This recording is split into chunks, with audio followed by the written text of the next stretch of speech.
With me, leading with value means bringing something to the table, not being a taker, being able to give the community. See, me, I work in community, I do community organizing, so my whole thing is to give back to the community. So that's how I lead with value. I help out in every way. We opposed the new jail because they're trying to spend our tax dollars on building this new jail. It's just the ICE thing going down. I was over in Kansas, sticking up for the people that's going through the court city thing over in Kansas. They're trying to reopen a prison they shut down, which was deemed unlivable. Just for $42 million a month, they'll put you back in there. It's just ridiculous. So I'm all about standing up for my people, all marginalized people, black, brown, and white.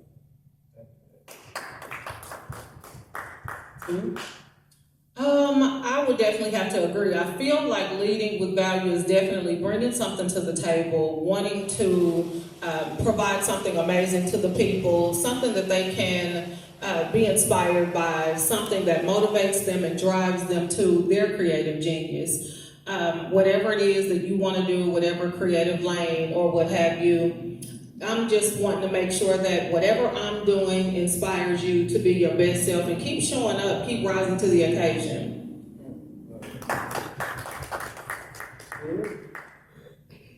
I remember when I was working on my master's degree, and I had a professor that posed this question. And I said to him, my number one leadership role, it ain't in the workplace, it's at home. It's with my daughters. And so I need you as my professor to help me link that. What you're teaching, this theory you're teaching me in the classroom, I need to be able to put that into practice at home. Because for me, my most valuable leadership role is at home. I am my daughter's number one role model. And they're adults. They're now 41 and 35, but I'm still their number one role model. And for me, that brings great value because there's them, and then I have 3 amazing grandchildren. Again, that's where my leadership, so if I can't do it at home effectively, I certainly can't do it out here in these streets. And so I think that it then becomes apparent. And because I am very transparent, does not mean that my family does not have challenges and issues like any other family. We do, but we resolve them in love, with understanding, with empathy, with discipline. And so I work to walk that walk so that when I'm connecting with not only the viewer, but with the guests that come, that grants me their time,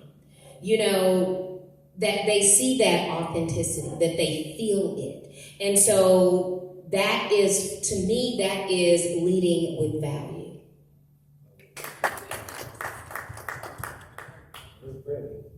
It's pretty good. I don't know if I can top that. For me, leading with value would be, I would say, I'm more of a work smarter, not harder kind of girl. So I like to teach people that and stress that there are ways to do things without, going the long way. There are shortcuts, and a lot of people don't want to share that information. So I like to help people with that.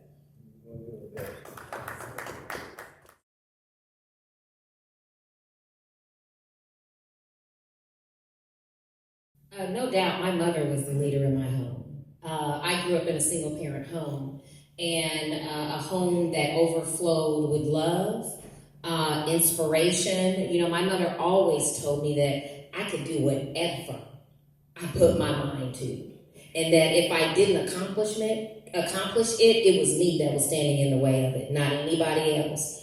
And so, and actually, my mother is the motivation for the show.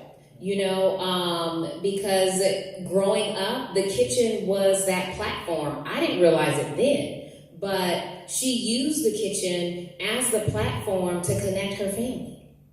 That's where my brothers and I built our relationship. That's where we learned how to negotiate with each other. That's how, we resolved our disagreements with each other. That in the kitchen is where I learned who my mother was as a woman, and not just as a mother. And so everything about me is rooted in my mother, from even the charcuterie boards, and I grew up, like a lot of, African Americans. I grew up in the hood. I grew up on 12th Street. But when you came into my home, you didn't know that home was on 12th Street. Not for a single moment, and so when the seasons change, that means the curtains change, the bed linens change, the pillows, the dishes that she used, the platters that she used, all of those things change with the season. And so, and outside of that, and I'll share this one thing, I'm gonna pass the mic, is that when it comes to being a lady, I remember she said to me, look at here, I want you to remember this. If you don't remember nothing else that I've taught you, is that a lady should never walk into a room.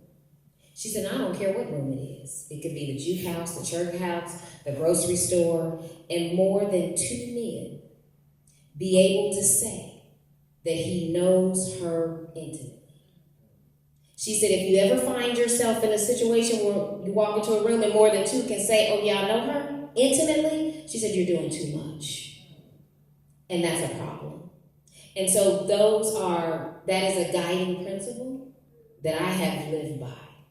And so again, my mother was definitely that person in my life. I love it. I also grew up in a single parent household. My mother was no joke. She taught me what I needed to know, and anything that I wasn't ready to really know, she still made sure that I knew. Anything about keeping a house clean, what to say, mind your manners, how to survive, how to pay your bills, how to stay firm in what you're saying and make people respect you. I learned a lot of things from my mother, and of course she's no longer here. However, I keep all of her strength, all of her wisdom and her knowledge. It continues to help me in my current role as a mother, and to always stay strong. And I will just put this out here because, of course, my husband is the leader now in the household since growing up, now that we're adults rather, and he's definitely a leader. And one thing that I always keep with me in the back of my mind, whatever I do, is never let him see you sweat. And you can be nervous as all get out, but standing true in what you're doing and what you believe in, and looking at everybody like, hey, I'm here, it's what's going on, that's carried me a long way. So I will say, growing up with my mother as a strong leader, but now having my husband lead the household continues to allow me to do what I'm doing and be great at it. And that's it. Oh, well, for me, it's a little bit different than you guys. I was raised by my mother and my grandmother.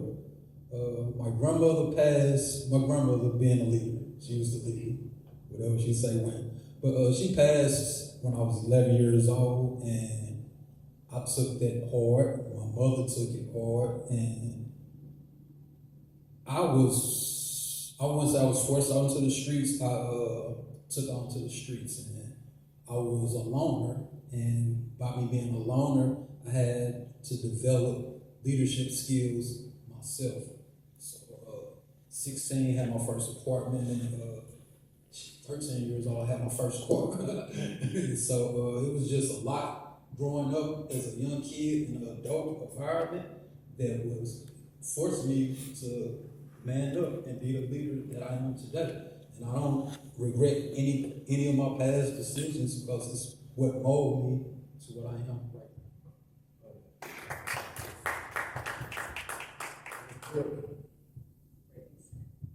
So for me, I grew up with 2 parents, my mom and my stepfather. My mom pretty much ran the household. My stepfather worked, he paid bills, and she told him what to do. So I feel like for me, that's a problem that I had even in my relationship. I'm an alpha female. I want to run everything. That's kind of what I saw when I was growing up. I know that it's not right, but it's kind of hard because that's all I know. So I had to be strong. I grew up very young. I was pregnant at 16. Got my first apartment at 14. Had a car. Yeah. So anyway, it was a lot. So for me, with my mother, she taught me how to be strong, how to not rely on people. So I kind of live my life like that. I don't need anybody for anything. I do what I want when I want. Not to say that it's right, it's just what I know. So that's kind of what I learned, just to be strong and not rely on people.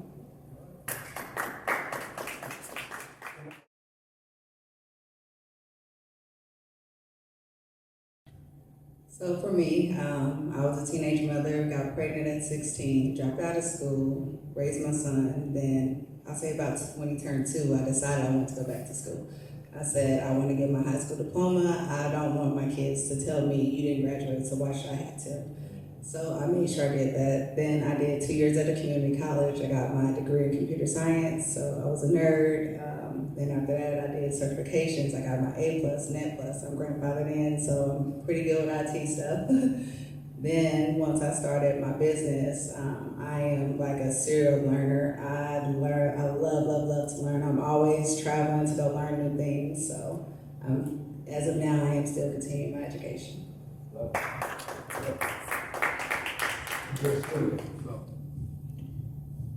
So in my household, education was always talked about. And the expectation, because I'm the oldest child, on my maternal side, I'm also the oldest grandchild. And so, in particularly with my grandmother had the equivalent to maybe like a 5th grade education. But to this day, the most intelligent woman that I've ever known. And she would, and I have no idea where she got the money to do these types of things, but she was a domestic. And so when I would go and visit her, we would sit and read. And not just read. Then we'd sit and we'd talk about it. Because she wanted to know that I understood what I was reading. And then I had to write about it. She wanted to, in that film you showed us, communication, she wanted to understand that I knew how to effectively communicate whatever it is that I know. And I give that to my grandmother. She was an amazing part of that part. I too was a teenage mom. I was 16 as well. And I remember my grandmother saying to me, now you have no wiggle room. We're all of us, she said, you are allowed a life-changing mistake, a decision. She said, this is your one. She said, you are no longer like the other girls in your classroom. She said, that means there's no time for bullshit. Okay? She said, so you can't miss an assignment? Because see, you got baby girl at home. And she deserves a well-educated mother. She said, that's you. That's your job. That's your responsibility. And so, again, coming from that kind of influence, again, and I love school. I love learning, even now. And I say to people, too, that when I turn about 63, 65, which I ain't too far off, okay? I'm going to go back and start working on my PhD. I love the process of learning. If somebody would pay me today to go to school, that's exactly what I would do. Gathering knowledge, because knowledge and information is power. And so, yes, education, it has always been rooted. It's always been a part of who I am. And although it didn't take a straight path, I did it. I got it. I got it done. And primarily I did it because I had 2 girls who were watching me. And so they couldn't say, oh, school is hard. I can't do it. No, you grew up with a mother who worked full-time, who was the dance coach at my daughter's high school, PTA president at the other daughter's school, and I went to school, and y'all saw me set my alarm clock to get up, to study, to finish an assignment. And I graduated from Rockhurst with a 3.82 GPA. Okay, so I wasn't playing with this. I can hear my grandmother saying, "Look at here, girl. Those are yours, and they deserve it." And so, again, education has always been very, very important in my family. So neither of my parents graduated high school, and of course I love to learn as well, so it had to start with me. I have 2 degrees, one in human service management and the other in healthcare administration. Oh my God, when I tell you I knocked every paper out, every assignment through college, whatever it was, I could do it because I love to learn. I love anatomy, anything healthcare, I'm just a superstar at it. Let's just put it on out there. But the biggest thing I've always wanted to do was take it so much further in journalism. I've always been one to not be afraid of speaking in public. I've always wanted to do this talk show thing, like really loud and proud podcast host that you see here. It's in me. But definitely education has always been really huge for me, and if I could continue to learn every day, which I do with what I'm doing and being around like-minded people, business owners and things like that, I'm learning something all the time. So it definitely feeds my brain and it's going to feed my pockets.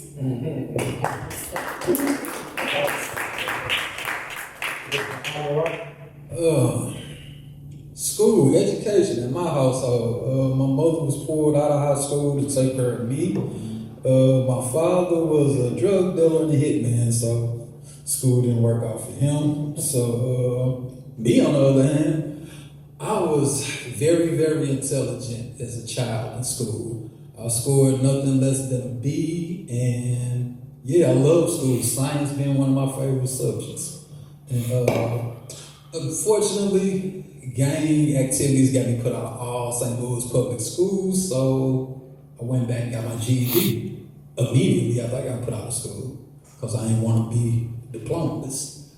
So being like the kind of genius that I am, I love coming up with ideas and making stuff, bringing stuff into manifestation. So I got a lot of my experience, life experiences, and I did go back to school. I went to culinary arts school, got my culinary arts degree because I'm a great chef. Got my sea mouse over there. Yeah, I cook good. Matter of fact, I just cooked for his event yesterday night, and they love my plant-based chicken. So, oh yeah, she was up too, yeah. So, education, like school education, for some people, not for me. I've created 2 workshops, organizing development 101, an advanced 3-part series for other people that's advanced in organizing. So I'm more focused on teaching the children and teaching people who want to do something against this wicked system that we're living in, and equipping them with the tools to take on whatever it is that's oppressing them in their section, because everybody got different needs to different problems and different needs to their problems. So what I do is I equip people with the tools and the resources and the ability to take on those challenges. Yeah, that's how I educate.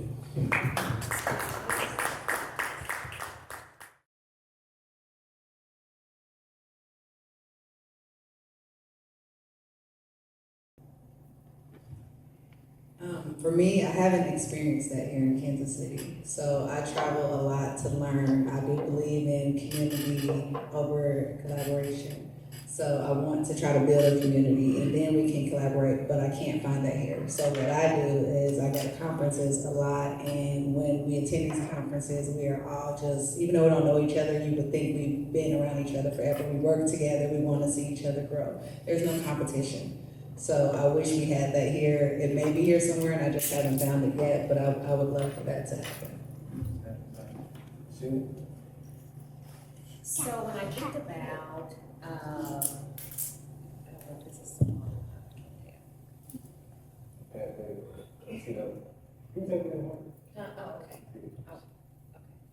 So when I think about that question and the Kansas City community, Kansas City has been good to me.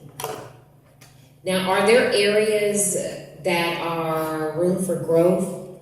Absolutely, there are. But when my city council rep picks up the phone and says, "Hey, I need blah blah blah," or "Hey, can I send you to this symposium? Can I do this? Can I?" So again, Kansas City has been very good to me. Now, do I do a lot of collaborations? I don't. And I really think it's because people don't know how to collaborate with me. I think even some of the entrepreneurship classes and programs that I've gone through, because again, I love the process of learning. I think at the end of the day, they don't know what to do with Gangster Goodies Kitchen. I'm not selling a widget. And I'm not necessarily selling a service. Okay? And so that has been the challenge of finding mentors who understand what Gangster Goodies Kitchen is, what my vision is, not the work that I'm doing, but the vision for it. That also lets me know that means I need to work on how I communicate that vision. But yeah, Kansas City has been good to me. Again, there is room for growth, but I think part of that lies within me. For me, I feel like there's a lot of competition when it comes to everyone wanting to do the same thing. You do have those that pretty much click up and only support each other, only share each other's content, only put each other on, I guess. But it doesn't bother me because I'm a big networker, so I always network outside of here, whether it be Atlanta, whether it be Florida, Texas, whatever. But I do feel like there are more people here that'll kind of block you and gatekeep versus those that'll say, "Hey, let me lend you a hand. What are you looking for? Let me give you a number." So here in Kansas City, because we're so small, I think a lot of people are just scared. I think they're scared to let go of each other's hand and do them because a lot of people simply can't do them. So they do everybody around them. And so, it's all good because, again, I'm a big networker. I'm not afraid to talk to anybody. I'm not afraid to push the envelope. If it's something I want, I'm going to see to it that it happens. If I have to do my own research, do my own legwork, it bothers me none. So Kansas City has a long way to go on that aspect. It's just that I'm moving 10 times faster, so.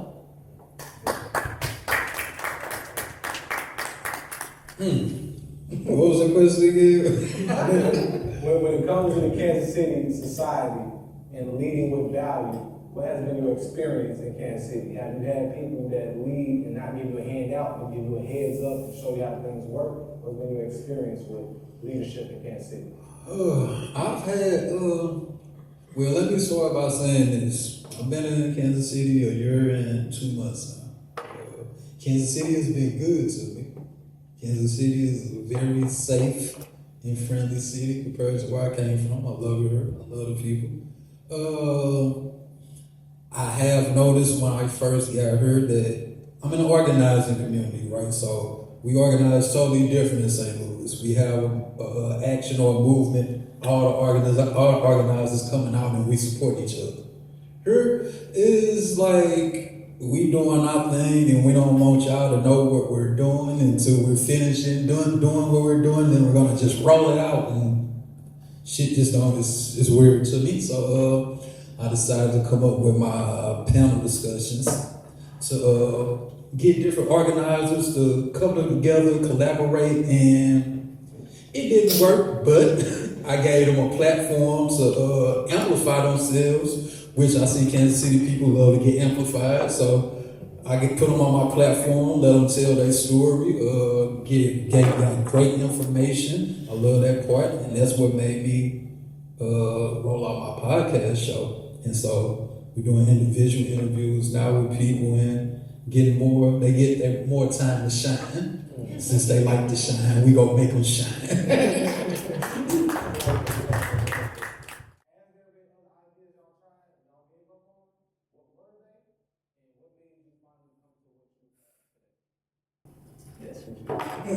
For me, like I said, I went to school for IT originally, so I started a computer business, and then I realized, well, you have to continue learning all the time with IT. Like, it is always changing. It is so much. I was like, okay, this is too much. I don't want to do this no more.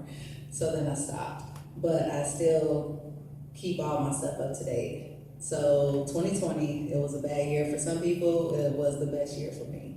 I started my business in 2020, during COVID. I'm scrolling the internet, I see somebody doing lashes. I'm like, those don't look like the clusters I be seeing in the nail salon. What are those? I reached out to the person and she told me. So then I took a 2-day class and learned, and then I started doing it. I started doing it in my kitchen. So I was like, I don't have a space right now, even though we're not supposed to be around each other. You just wear your mask, it'll help me get my skills set up.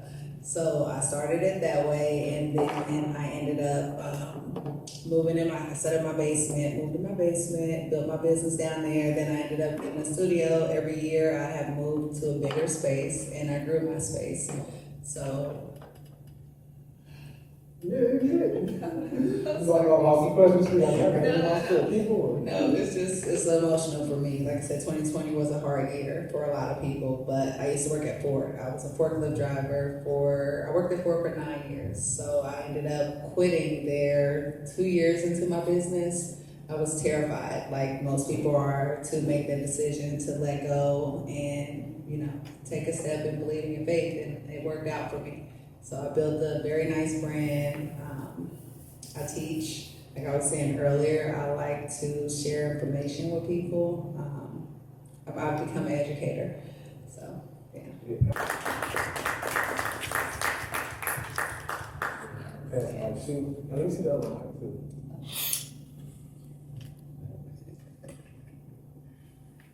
So outside of Gangster Goodies Kitchen, there wasn't a business that I tried before that then I had to pivot or anything like that. I've always been in corporate America, and I'm still I still maintain a career outside of Gangster Goodies Kitchen, and so. But what caused me to start it, to just put, no care to the wind, because initially I'm like, okay, who wants to hear me talk? Who wants to see me demonstrate how to cook whatever that is? Girl, don't nobody want to hear you. You like to cook. You act like everybody in the world wants to know how to cook crawfish dressing, okay? That's not the case, so I did, a lot of that went on in my head. And we're getting ready to kick off our 9th season. So we've been doing this for 9 years now. Our first episode, thank you, dropped on December the 18th, 2016, okay? But 2 years prior to that, I was diagnosed with a very rare type of blood cancer, okay? A blood cancer that has no cure, so the scientists say, okay? And so that really made me go, now wait a minute. If I gotta live with this because there's no cure, I'm gonna do what I wanna do.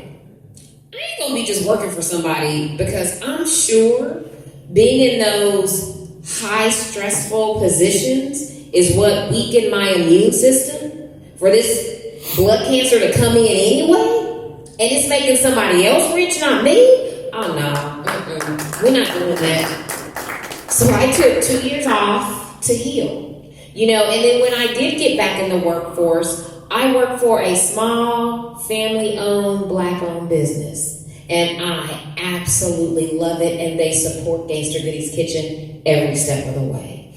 And so, but there are times, when you think, okay, is this working? Now what's next? And so we are developing products, because Gangster Goodies Kitchen, again, is a show. But, I figured if Rachel Ray can do it, heck, I can do it too. She ain't no smarter than me. She ain't no prettier than me, none of that, you know, so That's all. we're gonna start what we call gangsta style. Gangsta style is kitchen accessories and decor. We're gonna start with 3 products: wine racks, spice racks, and cutting boards.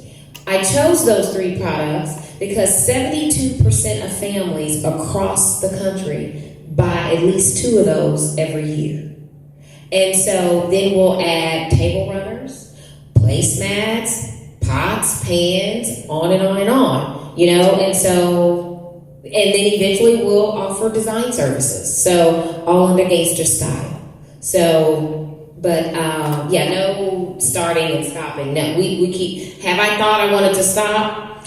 There were times, especially when it comes to production, I'm like, you know what, Sheila, you got a phone, you got a tripod, you ain't got to have a production crew. This is what your passion is. This is what your desire is. And I remember a quote from Nipsey Hussle. It was in Forbes magazine, and he said, and I'm paraphrasing a little bit, but he said, you know, as an entrepreneur, you may not have all the things, all the tools right now. He said, but every day when you get up, you can do something to push your vision forward.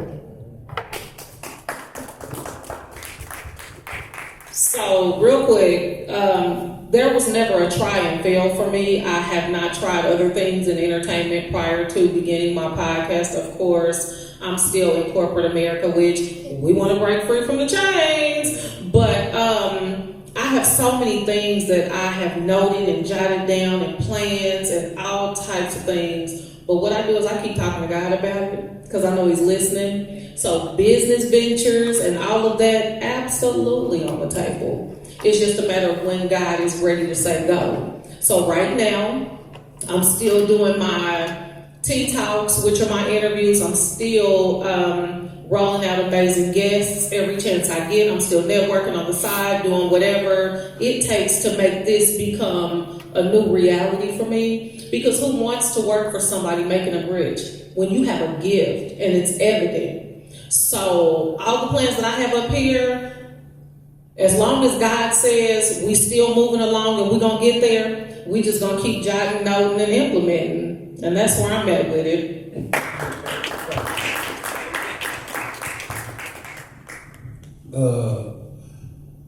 I can remember my very first job. Well, I ain't gonna call it a job. My very first venture. I had been between 9 and 10 years old. Always been an artist. My sister and my nephew, they pick up after me. They way better than I am. So as an artist, I started drawing on T-shirts. Like I stayed in the neighborhood.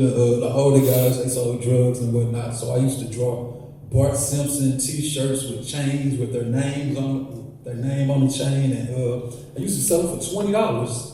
And that was at 9 and 10 years old, and I sold out every weekend. So fast forward now, We Keep Us Safe movement. It's a new brand that I came up with ever since I've been in Kansas City. I'm an organizer. All the organizers scream "We Keep Us Safe," so I turned that logo and quote into a movement. And behind that movement, I have my coffee mugs, T-shirts, hoodies, and hats. And before I moved here, once I started my health journey, I started juicing and doing the sea moss thing. So that's what I was selling back home in St. Louis. I wanted to come straight here with it, but I didn't know anyone, so I waited up until a year, and today is the first day of me bringing out my sea moss, and so, yeah, that's what I'm doing.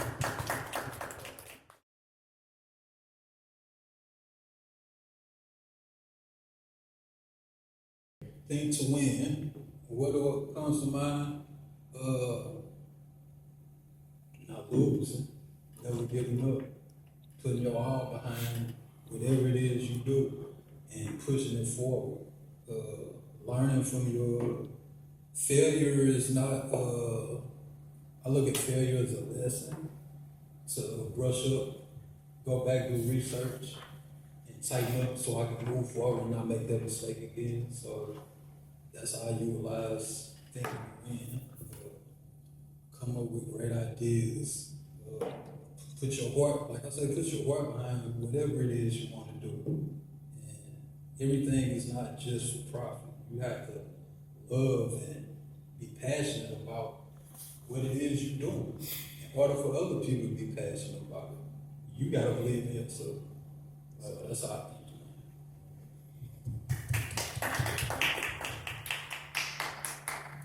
For me, I would say drive, grinding, not taking no for an answer, and really, realistically, all a no means is next. If there's no entry through the front, go around the side or even the back, but there's always an entry. Somebody gonna let you in. I feel like just the status of consistency and, of course, believing in your craft, not doing everything for monetary gain, but because that's where your heart is, your purpose. You know what I'm saying? Just be goal driven, and even if you have to slow down, just don't quit.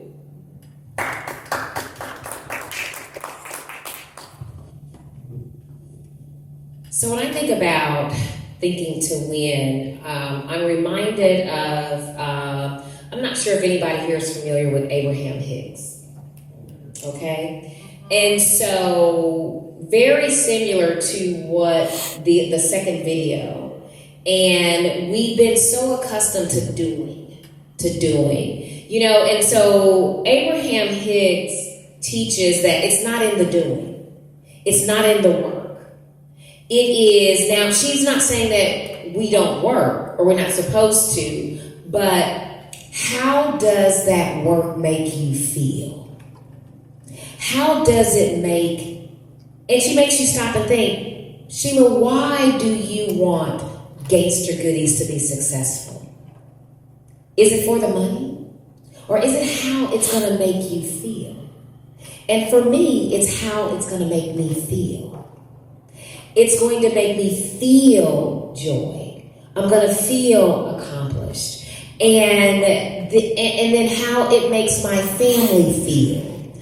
And so again, when I think about winning, I think about the joy of it all, the feeling of it all, not necessarily the work, but yet consistency is critical. I remember one of my mentors said to me, if you're going to start this show, that means if you tell the people that show is going to drop on Fridays at 3 p.m., it better drop at Fridays at 3 p.m. every single week. Or if you're going to do every other week, whatever that pattern is, be consistent. Because if you're not, you're going to lose your crowd. Because they don't know when you're going to come. If you're all over the place, they're not going to know when to watch or any of that. And so I truly believe consistency is a game changer. It's a non-negotiable bottom line in anything that we do.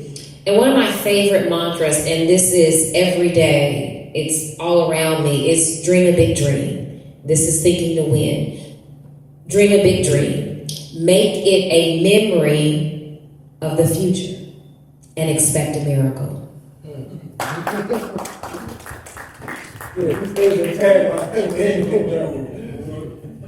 So for me, think to win would be something similar to strategy. I like to strategize and think about everything that I'm going to do.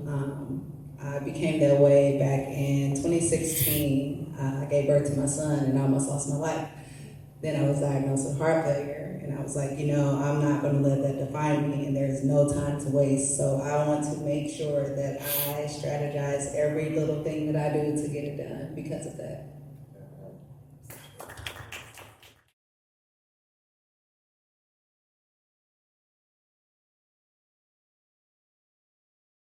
So for me, it would be loyalty and kindness. I can be loyal to a fault, and sometimes, when you're like that with certain people, it makes you want to be like, I'm not going to do this no more, I can't stand them, but I don't let it change me. So I continue to be loyal, and it works. And then as far as kindness, I'm kind to everyone. I try to kill them with kindness. You're going to always see me smiling all the time. I don't care what the situation may be, that's just who I am.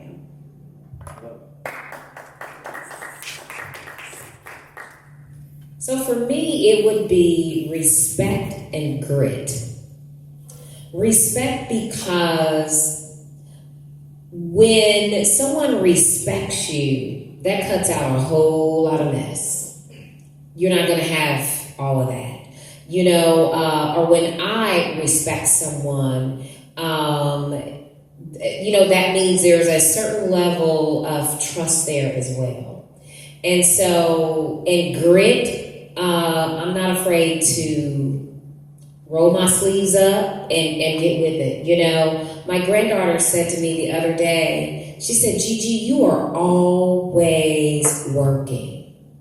And she says, I know it's not work, but she said, 3 days a week, you're gone. You're doing something as it relates to the business. Absolutely I am, honey. I said that's called grit, okay? And so nobody's going to hand it to us, okay? We got to go get it. And so that grit is where that go-get-it-ness is for me. For me, would be humble and prayerful.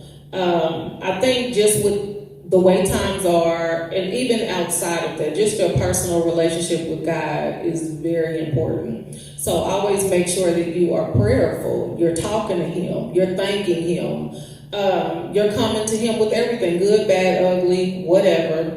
But you do take the time to keep that in mind, to continue to pray. And of course, humble is a very big one. I talk to my husband about this a lot, and I'm just excited. I can't, and I don't want to say it too loud because God said, whatever you ask for, just be prepared for when I start doing it for you. So don't act surprised, just be prepared and be grateful. So I will say, just being excited about what's happening. Because when I started this, I didn't know who was going to listen, but I didn't care either. I said, somebody is going to tap in. Everything is going to grow piece by piece. And it did, and it has, and it is. It's still moving. But just staying humble to the effect of not boasting. Because to me, it's not me bragging. It's me saying, y'all ain't going to believe this. I can't believe this is happening. And to me, and in this moment, in only 2 years. So it's not me getting outside of myself, but it's just saying, oh my God. I'm talking to people I used to watch on TV. I'm talking to people that's doing this and that and the third, and they don't even have to really physically meet me. I can just, reach out and say, hey, can we do this? And they good with it. That's ridiculous. So it's not me being boastful. It's just, y'all ain't gonna believe this. So just keeping in mind, and I still pray to God every day, keep me humble, keep me sane, keep me still me. Because it's easy to get lost. It's easy to get lost. So that's it. Oh, I'm glad I went last. I had a lot of time to think. But by me being a practitioner and a follower of comedic science, I'm going to have to go with imagination and my ancestors. And let me unpack that. With imagination, that's the gift of God. God planted that in each and every last one of us. The gift to imaginize things, create things in your brain, in your mind, and bring them into manifestation. That's the God quality. And with bringing that into manifestation, I call on my ancestors for guidance to make sure that I'm doing it the proper way, the right way, and a fruitful way that's going to help the community and not just for selfish gain. Yeah, and I don't think I can add too much live without that. And that right there keeps me humble because in my past, not my past life, in my past time, early in this life, I was a mess, and I used to make a lot of money selling drugs, and I wasn't as humble. I was what some people would call a menace to society, and I hate that part of my life, but I had to go through that to get to where I'm at now, to let younger people that's going through the same thing now, let them know that that's not the way, and I feel you, I understand. I understand everything you're going through because I went through it. And I be having to check myself sometimes now because I easily get pulled back into that, but it's not worth it. It's not where I'm at. It's not worth my peace.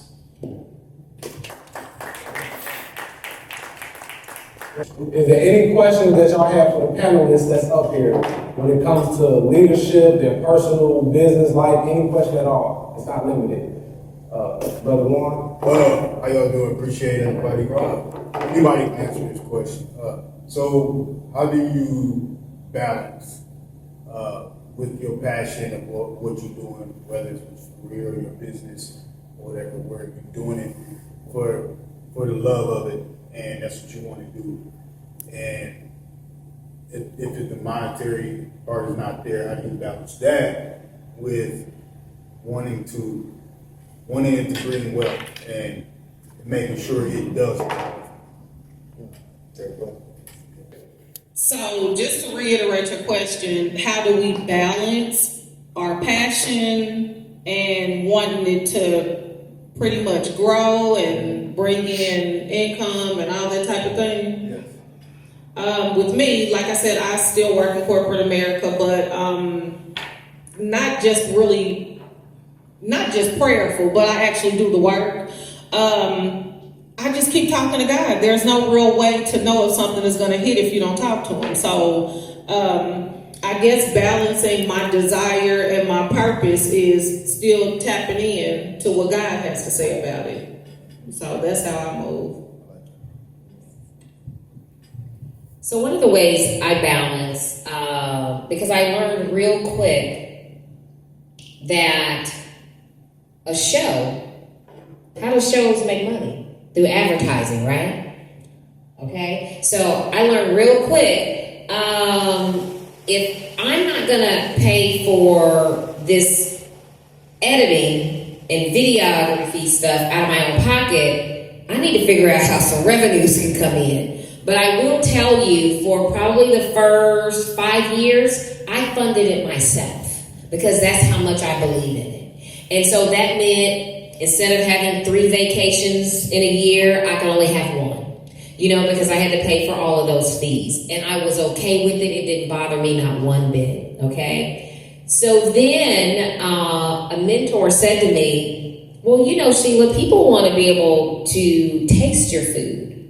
Now, why that never dawned on me, it just never did. Because cooking for people and selling food, that's not what my passion is. That's not what my goal is. However, it is now a revenue stream. So I do offer catering services and charcuterie services to pay for all of that editing, that big bill that I get at the end of the month. And so that is one of the ways that I've been able to balance that, is that I had to come up with something to generate revenues. And I will say, kicking off my 9th season, I have my very first paid advertiser. So I'm really excited about that. And so it's like, yay. But even balancing that whole work-life balance, personal, all of that, one thing my family is, they laugh at me about a lot is, they're like, oh no, Sheila don't play around with her rest. When I tell you at 9 o'clock, my phone goes on Do Not Disturb. The only people that can get in are my kids, my daughters and my grandkids. That's it. I ain't taking no call. I ain't answering no. I am out. Unless I am out networking, I am home. I am in the bed. I am getting rest. And I take the time to do that. Every morning I start my day with meditation. I don't do anything for anybody without doing something for Sheila first, okay? And so that is what helps keep me balanced on that personal side. So for me, it's kind of how bad do you want it? So you have to sacrifice. I was working, like I said, at Ford. I'm there 12 hours, 4 days a week, and then I'm getting off work. I'm sleeping for a little bit, and then I am starting my business. So just like you, I funded my own business. At the beginning, I did a lot of free work. But what I did with that free work was I got Google reviews, I got pictures, I got content. So I didn't get any money. I got something worth way more. Now, when you Google me, I'm at the top of the list. I have a waiting list because of all that free work that I did. So it's all about the sacrifice that you want to make.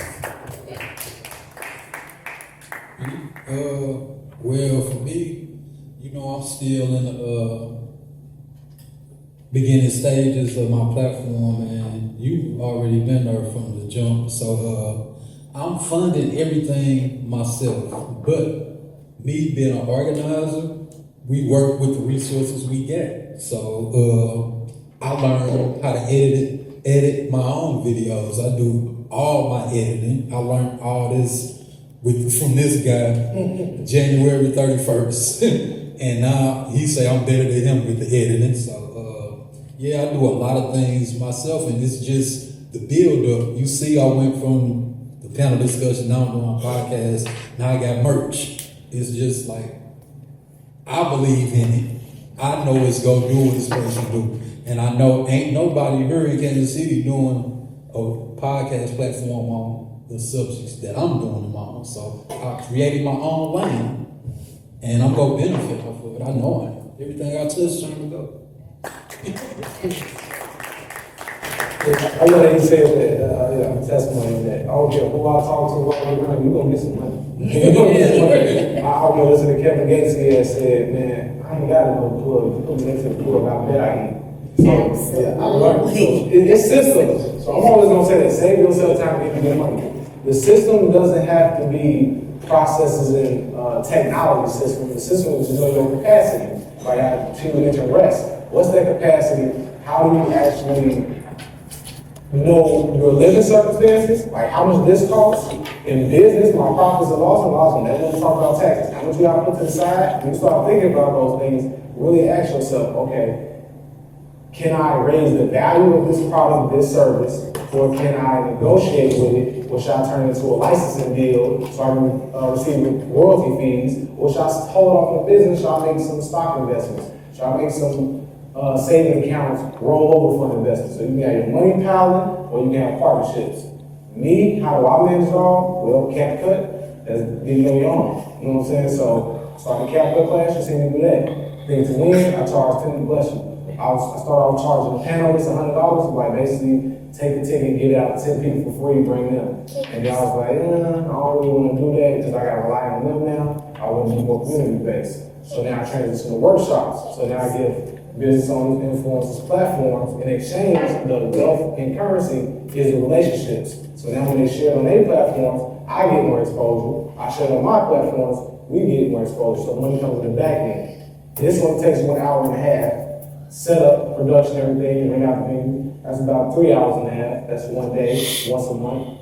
Capacity. Think to CapCut, only 2 times a month, 2-hour class.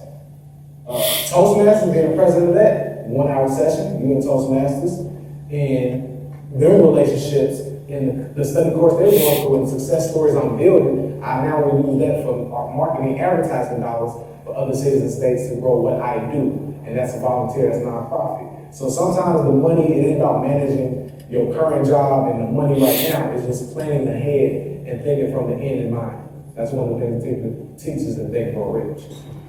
So, thank you all for tuning in this evening. This has been a beautiful evening. Think to Win, Leading with Value, the last one of the year, 2025. As we close out going into January, after all the holidays is done, we'll be having a Think to Win strategic panel discussion of all the panelists throughout the years who have sat down on the panel and shared their stories. The reason of this get together, the reason of this ball is to pull those strategically together. This is like my cheap joint away list. People who are really out here making impact and are like-minded. So there's no more excuses. I've interviewed over 50 to 60 different leaders in the community since this is year 3. So going on 3 years. So it should be over at least 140 plus members that are like-minded and looking to collaborate in somehow, shape, or form. So as we wrap out, I would like to always say, as my mentor say, it has been a pleasing, fun pleasure. Have a good night.